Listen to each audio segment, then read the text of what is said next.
அது மாத்திரமல்ல, அல்லாஹ் தஆலா திருக்குர்ஆனில் கூறக்கூடிய இன்னும் ஒரு செய்தி இருக்கிறது.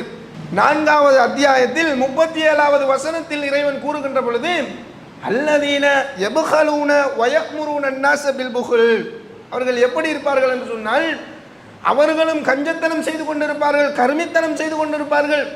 தன்னுடைய சொத்து செல்வங்களிலிருந்து பிறர்களுக்கு கொடுக்காமல் அதை தடுத்து வைப்பார்கள். அது மாத்திரமல்லாமல் கொடுக்கக்கூடியவர்களையும் தன் பக்கம் இழுத்துக் கொள்வார்கள். ஒரு மனிதன் உதவி செய்கின்றார்கள் என்று சொன்னால், ஒரு மனிதன் அல்லாஹ்வினுடைய பாதையில் தன்னுடைய சொத்து செல்வங்களை கொடுக்குகின்றார் என்று சொன்னால், இதை கொடுத்து உனக்கு என்ன பிரயோசனம் கிடைக்க போகிறது, இதனால் உனக்கு என்ன லாபம் கிடைக்க போகிறது, அந்த விடயத்தை நீ விட்டுவிடு, அந்த விடயத்திலிருந்து நீ பின்வாங்கி விடு என்று தான் மாத்திரம் அந்த பழக்கத்திற்கு சொந்தக்காரனாக இருப்பது மாத்திரமல்லாமல் பிற மனிதர்களையும் இந்த கருமித்தனத்தை ஏவக்கூடிய ஒரு மனிதர்களாக அவர்கள் இருப்பார்கள்.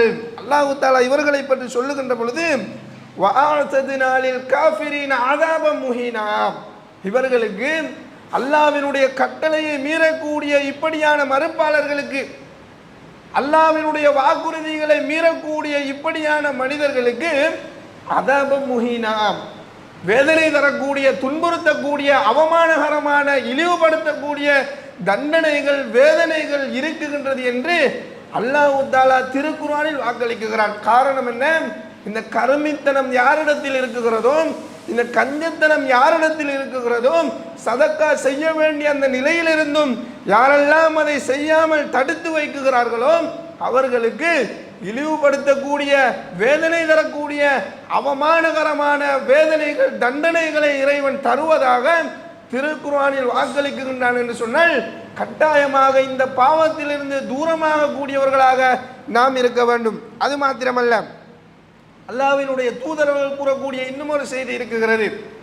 அபூ ஹுரைரா ரலியல்லாஹு அன்ஹு அவர்கள் அறிவிக்கிறார்கள், அல் ஜவாது கரீபும் மினல்லாஹ், தாராள மனம் கொண்டவன், அல்லாஹ்வினுடைய பாதையில் அதிகமாக கொடுக்கக்கூடிய அந்த மனம் கொண்டவர்கள், கஷ்டப்பட்டவர்களுக்கு, ஏழைகளுக்கு, அனாதைகளுக்கு உதவி செய்யக்கூடியவர்கள் அல்லாஹ்வினுடைய ரஹ்மத்துக்கு அருகில் இருப்பார்கள்.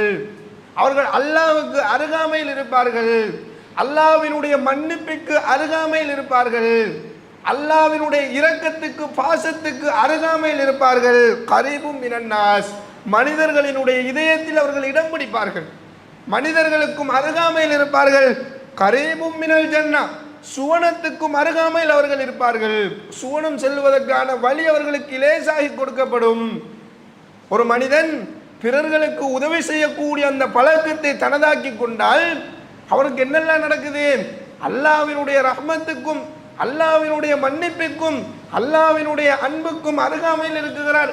மனிதர்களுடைய இரக்க குணத்திற்கும், மனிதர்களுடைய உள்ளத்திலும் இடம் பிடித்தவராகவும், அந்த சுவனம் செல்வதற்கு கூட அவர் தகுதியான ஒரு இடத்தில் இருக்குகின்றார் என்று சொல்லிவிட்டு, பாயிதும் மினன்னார், அந்த பழக்கம் கொண்ட மனிதனை அல்லாஹ் தஆலா நரகத்தை விட்டு தூரப்படுத்துகிறான். நரகத்திலிருந்து தூரப்படுத்தப்படக்கூடிய ஒரு பழக்கமாக இந்த தாராள மனம் கொண்ட கொடுக்கக்கூடிய ஒரு பழக்கம் இருக்குகின்றது என்று சொன்னால், நாம் இதை வளர்த்து கொள்ள வேண்டுமா இல்லையா?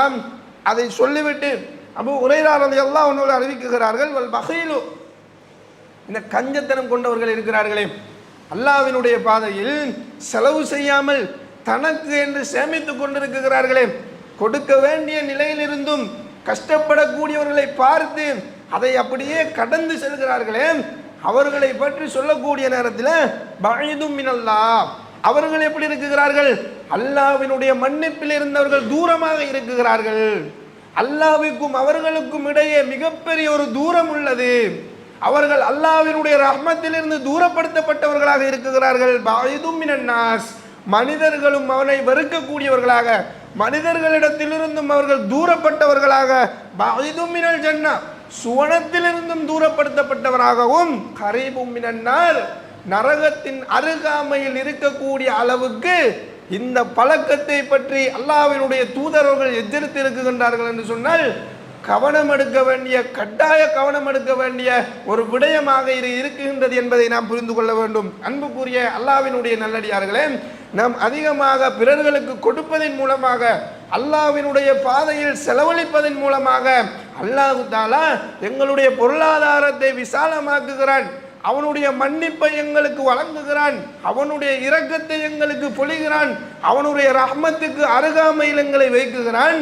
இதற்கு மாற்றமாக நாங்கள் அல்லாஹ்வினுடைய பாதையில் செலவழிக்காமல் கருமித்தனம் கொண்டவர்களாக, கஞ்சத்தனம் கொண்டவர்களாக இந்த உலகத்தில் வாழ்ந்தோம் என்று சொன்னால் அல்லாஹ்வினுடைய மன்னிப்பிலிருந்து தூரப்படுத்தப்பட்டவர்களாக, சுவர்க்கத்திலிருந்து தூரப்படுத்தப்பட்டவர்களாக, நரகத்தின் அருகாமையில் இருக்கக்கூடியவர்களாக இறைவன் எங்களை ஆக்கி விடுவான் என்ற இந்த செய்தி எங்கள் ஒவ்வொருவரினுடைய வாழ்க்கையிலும் கட்டாய படிப்பினையாக இருக்க வேண்டும் என்பதை நாம் புரிந்து கொள்ள வேண்டும்.